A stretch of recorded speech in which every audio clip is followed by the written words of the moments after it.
Yo, welcome back to the Corner Suite Podcast. Your host, Steve Nelson, aka Mr. Five Picks. If you're new here, make sure you go ahead and subscribe, share this video when it's done. Go ahead and tap that like button. I appreciate everybody for tapping in with me, allowing me to express myself and give my opinions and thoughts on my platform. Appreciate everybody for doing that. And I got another exciting episode for you guys, man. Going to be talking about, should professional athletes be loyal to an organization, man? Yes, we're going to dive deep into this discussion today. But before we get into this episode, I want to present you guys my children's book. Yes, Farmer Stephen and Family.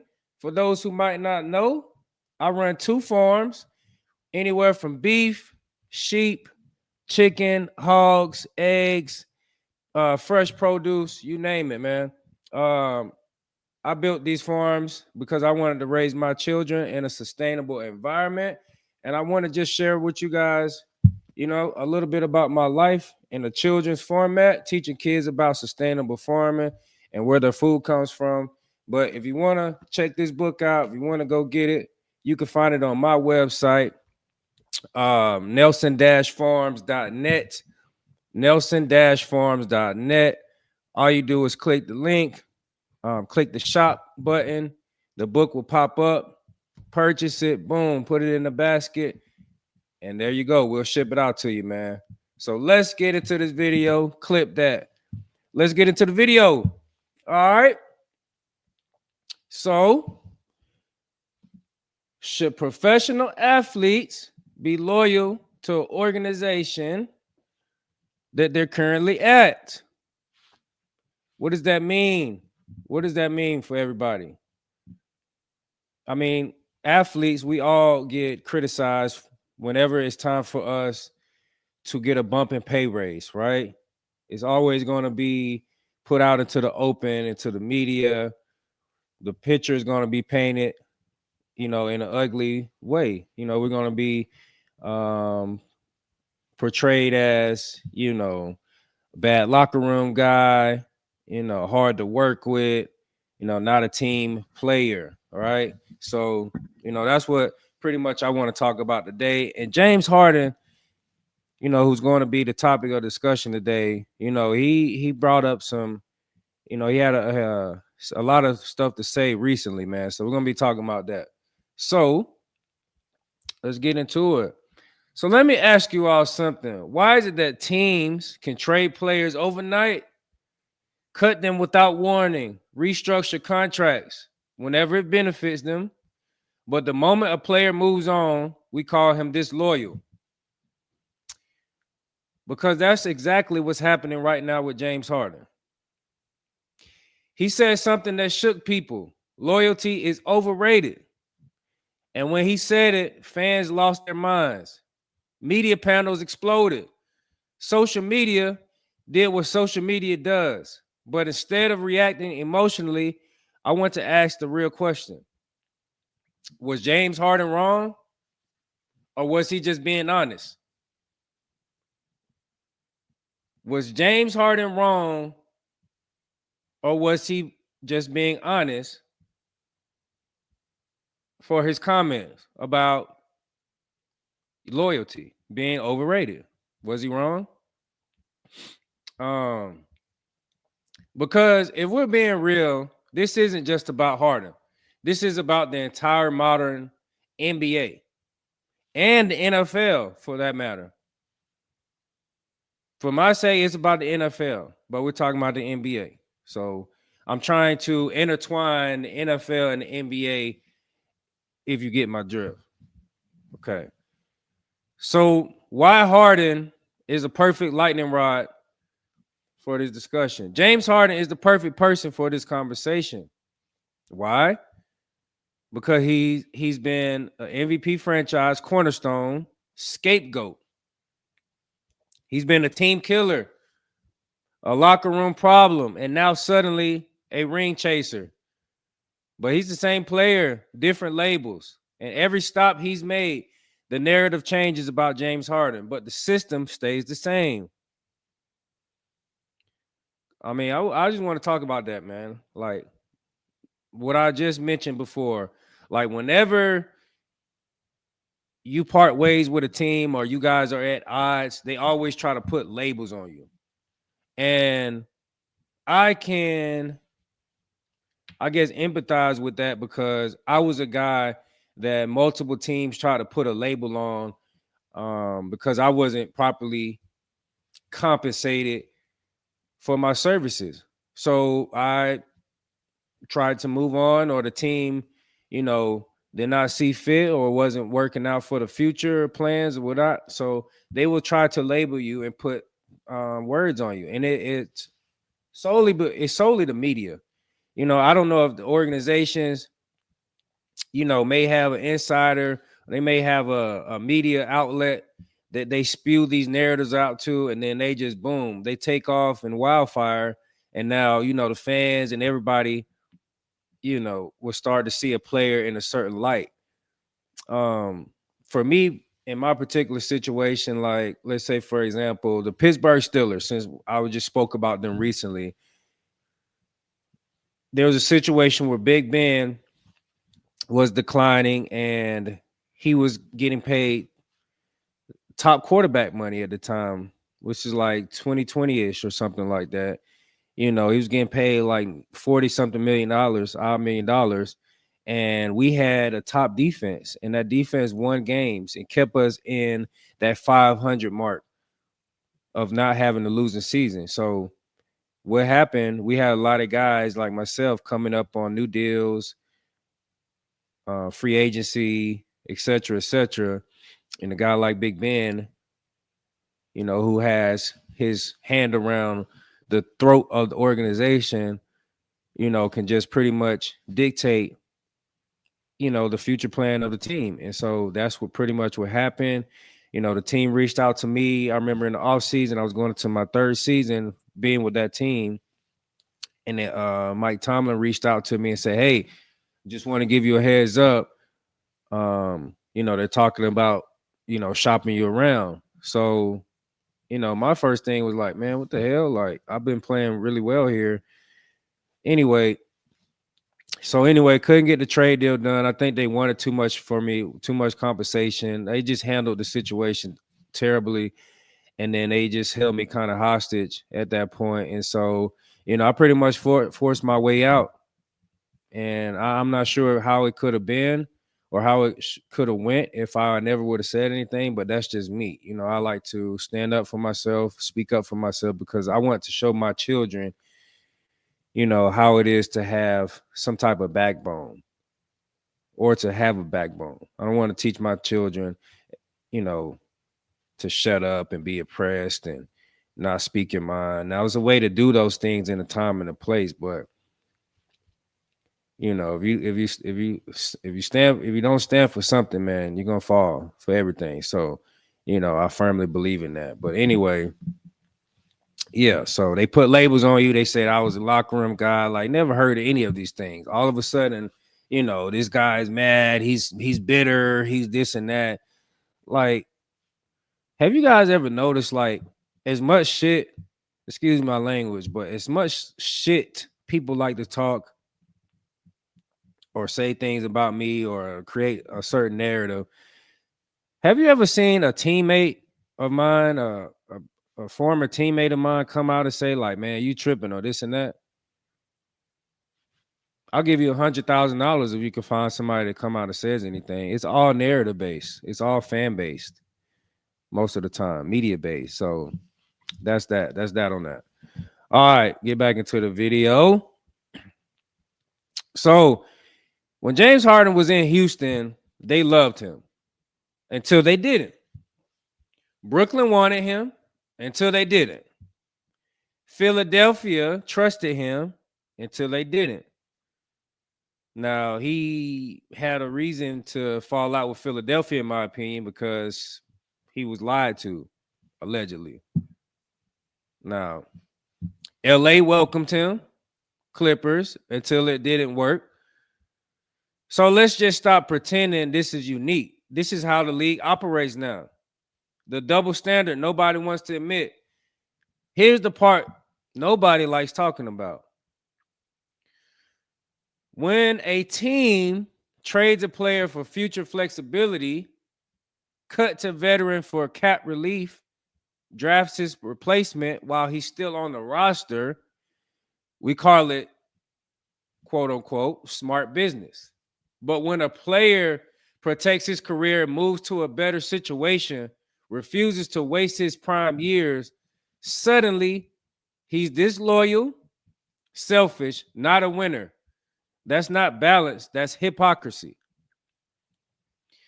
It's total hypocrisy.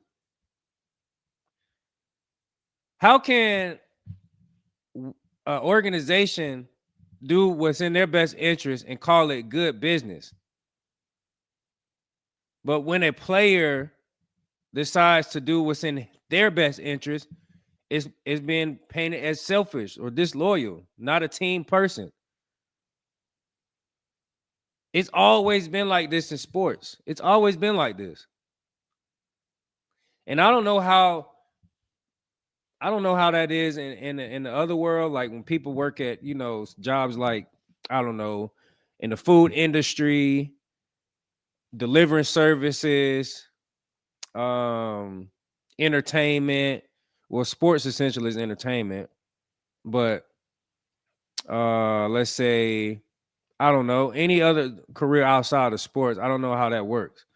You guys got to leave it in the comments. Like, let's say if you want to do what's in your best interest and you're working for a company, like, are you being painted as disloyal or bad representative of that company because you guys don't have mutual interest anymore or at that given specific time? I want to know. I want to know you guys' thoughts that don't play professional sports. All right. So that's total hypocrisy. Let's just be honest. So the league sold players on loyalty. They did. I can agree on that. While quietly building an ecosystem where loyalty is punished. So they sell you on loyalty. They trick you. You get tricked into thinking like, "Oh man, this is my forever home." And behind the scenes, they building a whole new platform. A whole new ball game is being played behind the scenes. So loyalty gets punished. While players don't trust franchises anymore. Why players don't trust franchises anymore? Here's the truth, everybody. Players don't wake up wanting to move teams every year. They move because front offices change direction overnight. Coaches get fired. Mid-contract promises don't survive losing streaks. You're loyal until a rebuild starts. A younger version shows up. A spreadsheet says you're replaceable. And Harden has lived all of that. So when he says loyalty is overrated, he's not being bitter. He's describing what the league taught him. He playing their game. He's playing their game. Hey, NBA, NFL, don't get mad when we start pulling a you on you. Don't get mad when we start pulling a you on you. You want to preach this loyalty shit, be loyal to the cause, and secretly behind the scenes trying to chop the head off with the axe. Don't get upset when we begin to get smarter and we start pulling a you on you. Why Harden gets more heat than others? Now here's where it gets uncomfortable. Why does James Harden get more criticism than others who've moved just as much? There's other players, arguably that move around, but James Harden for some reason gets a lot more flack for it. It's because James Harden doesn't hide it. He doesn't sugarcoat it. It doesn't pretend It's about the fans. He tells the truth. And people don't hate disloyalty. They hate honesty that exposes the system. God damn it. People hate the truth. They hate when you speak your mind. They want you to shut up, be a good boy and dribble. Be a good boy and dribble. You get paid millions and millions of dollars. So we're going to advocate us mistreating you, abusing you, throwing you around like a chew toy. We own you. We pay you all this money. We own you. No, not in 2026, ladies and gentlemen. So we have platforms now. We know the system. At some point, we got to wake up. At some point, the sheep. at some point, the wolf in sheep clothing. You know he's gonna get exposed. You know, one of those sheep is gonna be like, "Hey, man, do y'all notice like, you know, more and more sheep keep falling, keep disappearing? Do y'all notice that?" One of those sheep is gonna be like, "Man, our numbers are getting smaller and smaller." Hey, man, that's all I'm saying. So James Harden tells the truth, and they don't like that. They hate honesty that exposes the system. Other players move quietly and say the right things. Harden says, "This is a business." That's exactly what it is. And suddenly that's a problem. See, in the NFL, they call it a what? They call it a young man's game. Now, two or more things could be true. It's a young man's game because, you know, there is, I guess, there's like, you know, Father Time is undefeated. Now, there's an exception. You have older players and this and that.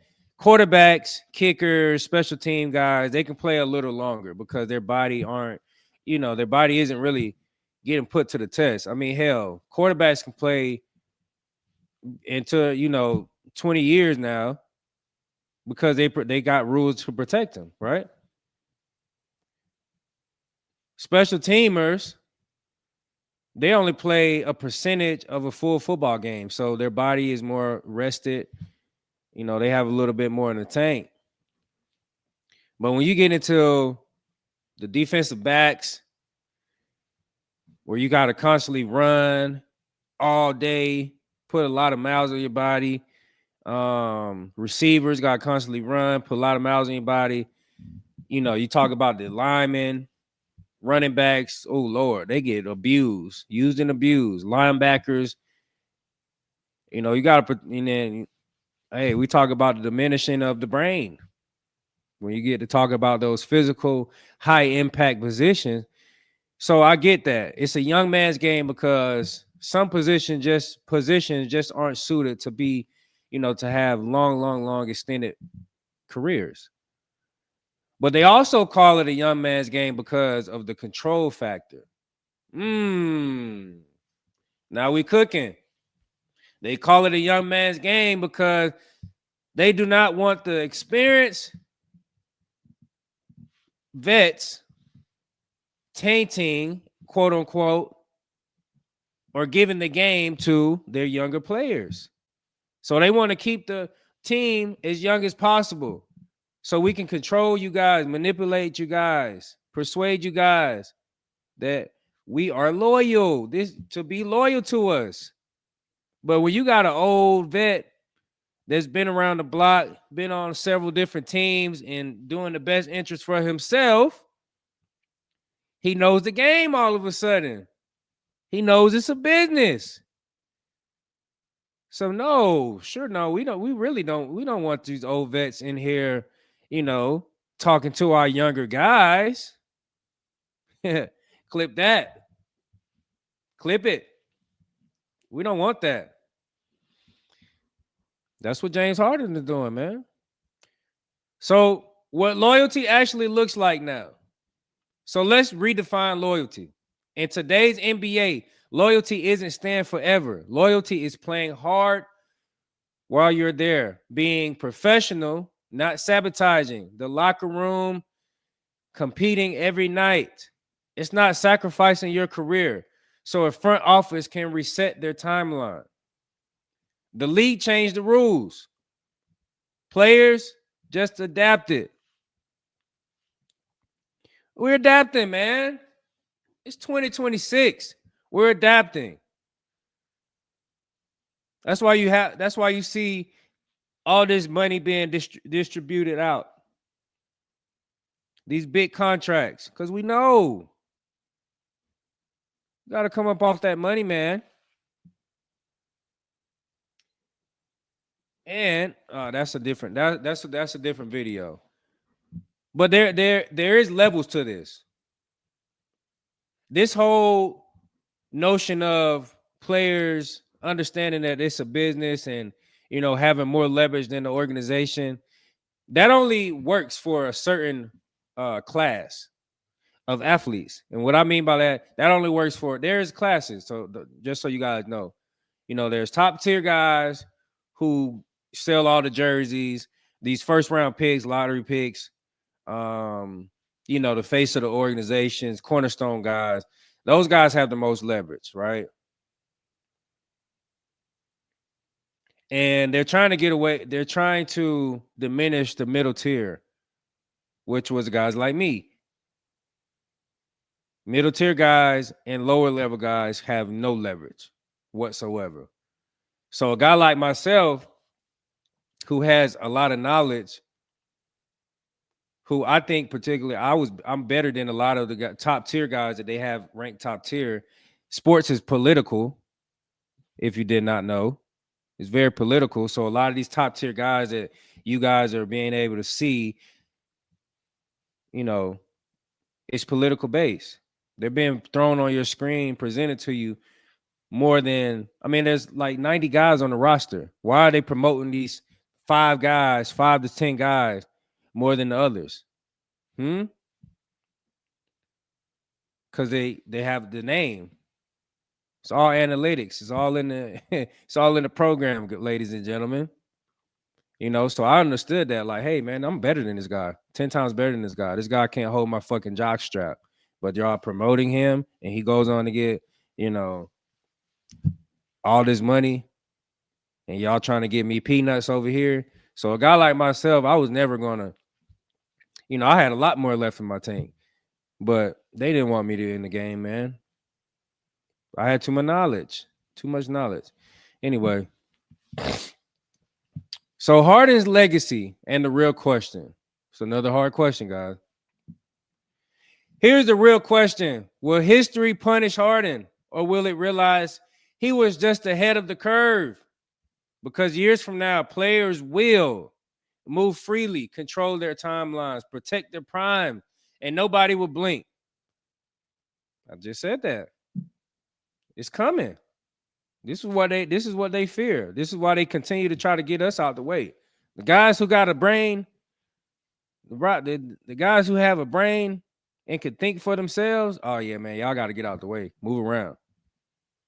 Yeah, we want to we want to keep leading the blind. You feel me?